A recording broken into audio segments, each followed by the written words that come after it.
Hey collectors, Anthony from HNE here. Today we're going to talk about Pokemon Legends Arceus for the Nintendo Switch. And there's going to be spoilers. I'm going to ruin this game for the people who don't know the story. But I have to tell you, this is perhaps one of the best games in Pokemon since the originals. Pokemon Snap really changed the formula. I mean, because it was a whole different... You've taken pictures. But then you go to Pokemon Sun and Moon, and you don't have HMs anymore. You ride Pokemon. You have Pokemon rides. And then you get the Sword and Shield, and you get this semi-open world thing going on. You take all of that and put it into what becomes Pokemon Legends Arceus. And it gives you all of the addicting parts of those games, puts them together. And wow, I have spent the last week collecting nearly 250 Pokemon, playing through this story. Right now, because I figured I needed to get out my thoughts, I am stuck at the point in the end of the story where a character that you thought was your friend decided he was no longer your friend. And while I'm not particularly spoiling this last point here, essentially you're betrayed, and then you have to fight his team of 6, which is like the first 6-on-6 battle you do, apparently. Then you have to battle, because he cheats. He brings out a 7th Pokemon, and it's Giratina. And you're like, okay, I'll beat Giratina. You beat Giratina, but then Giratina transforms into his other form, and you're like, oh, scrap. I have only gotten far as that second form. I played Space called Mythicals and Legendaries after my primary team didn't get that far. I got past the first 6. But wow. Just, you need to be above level 70 to even compete. And so I have a list of my pros and cons for the game. And we'll go through them in the order of pros, then cons. And I guess my number one thing is the format change. It's still an RPG. But as I mentioned, it mixes up the formula. This takes place 100 years in the past, so there is no gyms, and you gain rank as you go along, and that gives you the stars, which gives you the ability to use the better Pokeballs and collect the higher level Pokemon. So that's kind of how they compensate for that. It's kind of... Because you see playing Sun and Moon that they are progressing away from the typical, although you kind of get back to it in Sword and Shield, but the structure has been altered again, and it's actually for the better. It's gotten stale over the years, and I really dig this change. Another thing is the catching mechanics. I never knew collecting Pokemon in secret, like stealth ninja style, would be so fun.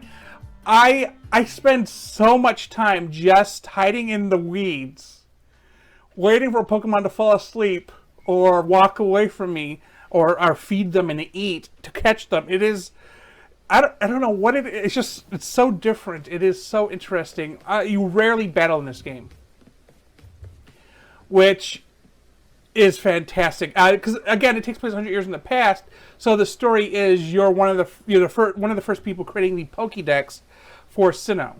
So again, there's like 245 Pokemon in the game.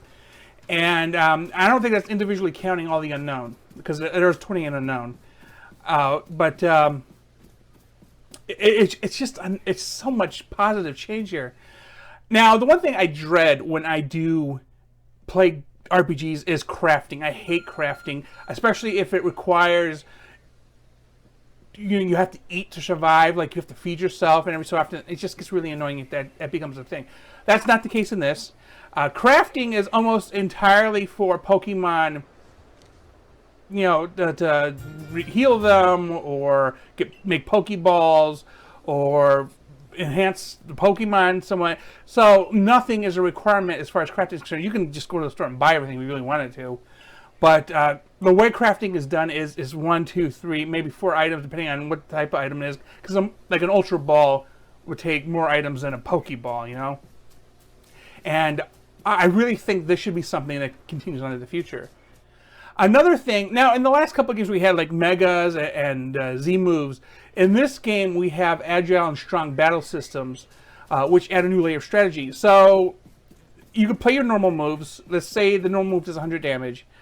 If you did agile, let's say do 80 damage. Maybe because you don't you're trying to catch the Pokemon, you don't want to knock it out, or it's basically your last ditch effort. You got to play strong move because you need all the power you can get.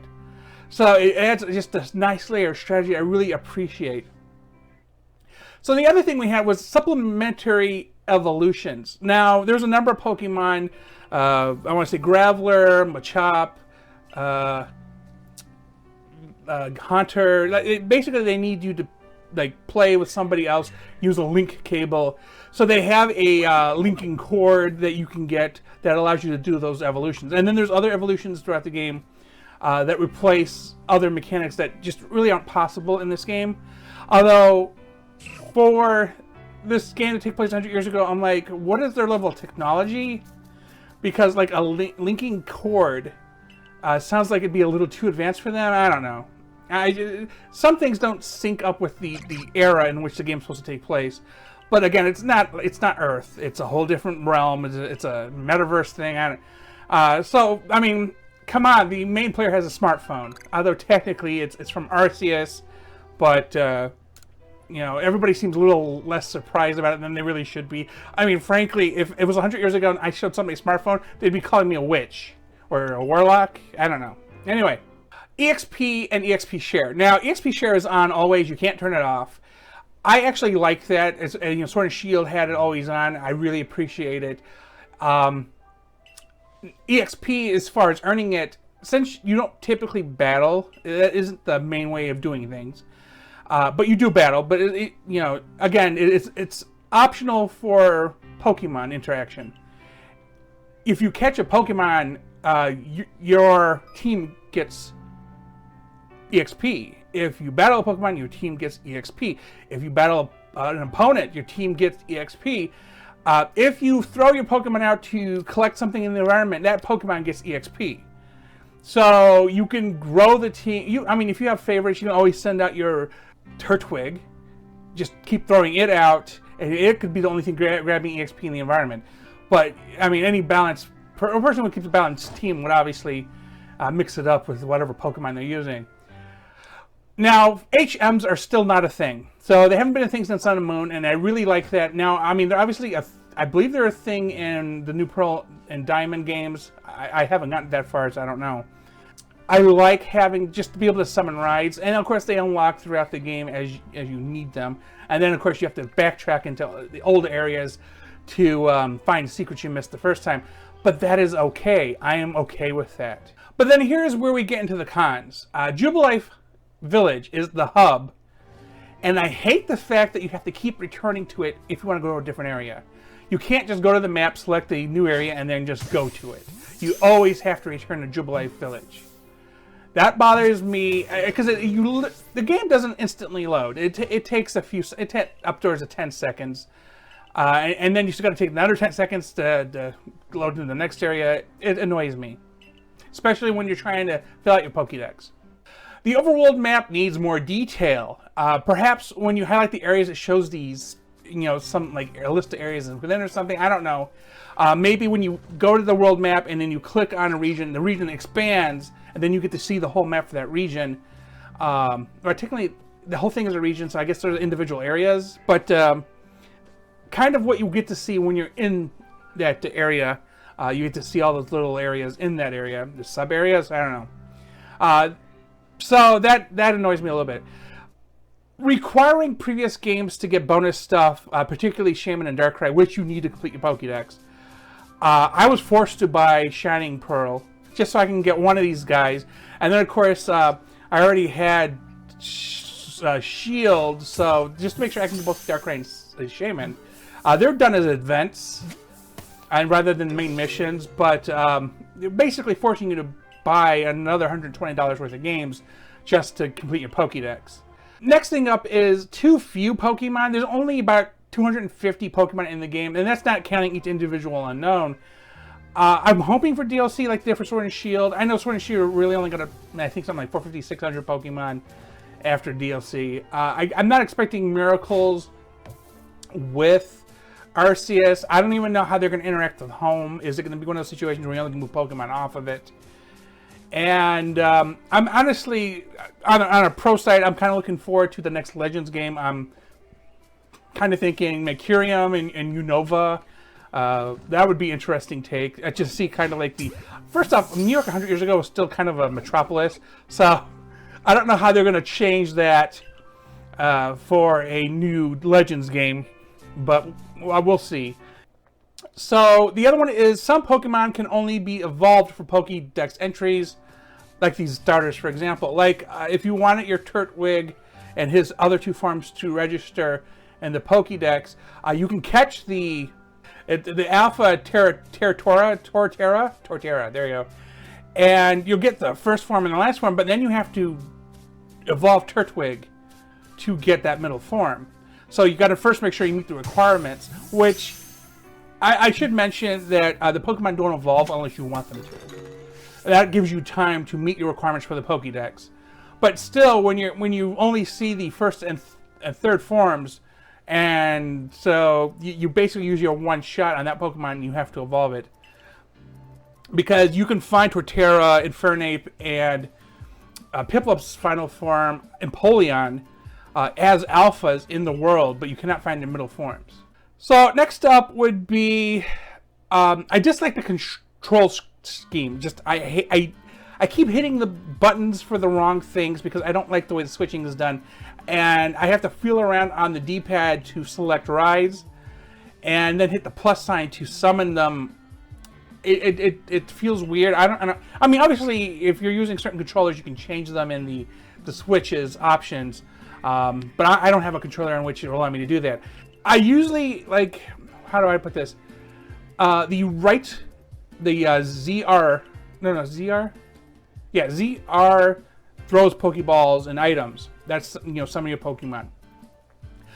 Because you have to use X to switch between items and Pokemon, I sometimes mix those up. And so when I mean to throw a Mud Ball, I'm throwing a Pokemon at it or vice, whatever. So it's a little weird, and I don't enjoy it. Now, the ZLZR focus action buttons are perfectly fine. Those are standard triggers for, like, shooting games, The LNR for scrolling between items, Pokemon, that's perfectly fine. But again, selection with the D-pad and the X for switching drives me nuts. I have a list of my kind of like proposed alts. First off, LNR, again, perfectly fine, leave it alone. But it should also include scrolling for the rides. So you press the up or down D-pad button and you select between the 3 menus, and then LNR, and then the ZR to summon or whatever. So ZL to focus, ZR to throw items / Pokemon, summon them. Minus for the map. Plus should be the inventory save online settings button, because it's typically what the pause button is, and you do pause the game when you hit I think it's the up D-pad for the pause menu, which is, again, really confusing. I think Y and B are perfectly fine. A is perfectly fine the way they are. X, I kind of like, should we summon rides separately on X, but if we're scrolling through the other one, we can use X for the Pokedex or something, because then up and down on the D-pad could be switching the rides, items, and Pokemon, because I don't have to look to feel that up. But when the D-pad does way more than that, it gets a little confusing. It kind of reminds me of sometimes when I'm selecting radio stations in Grand Theft Auto. Overall, I think the game is spectacular. 9.5 if I had to give it a number rating. Definitely worth picking up if you love Pokemon and you're looking for some variation in the particular franchise here. It is spectacular. I didn't spoil too much, but again, when you get to the end point of the game, when you have to go against Giratina, you need to make sure your team is over level 70. Again, I am using level 70s all across the board, legendary mythicals, and I'm still getting Giratina's evolved form handed me in my butt. I mean, even if I'm playing with his weaknesses, and obviously I go into it hoping I can destroy the 6 original Pokemon, knockout, not destroy, and still get my butt handed to me. So definitely plan ahead, because that is the last big battle, and then I think afterwards would be Arceus, where you can catch him. One last tip before I go. For most of the Pokemon legendary mythicals, if you paralyze them, get them down to red, and then throw an Ultra Ball, you'll catch them with one. It's a one shake instead of the 3 shakes. That has happened every single time for me. But don't forget to turn off autosave before those encounters. Otherwise, you'll miss out if you don't catch them. Unlike the alpha Pokemon, they do not come back.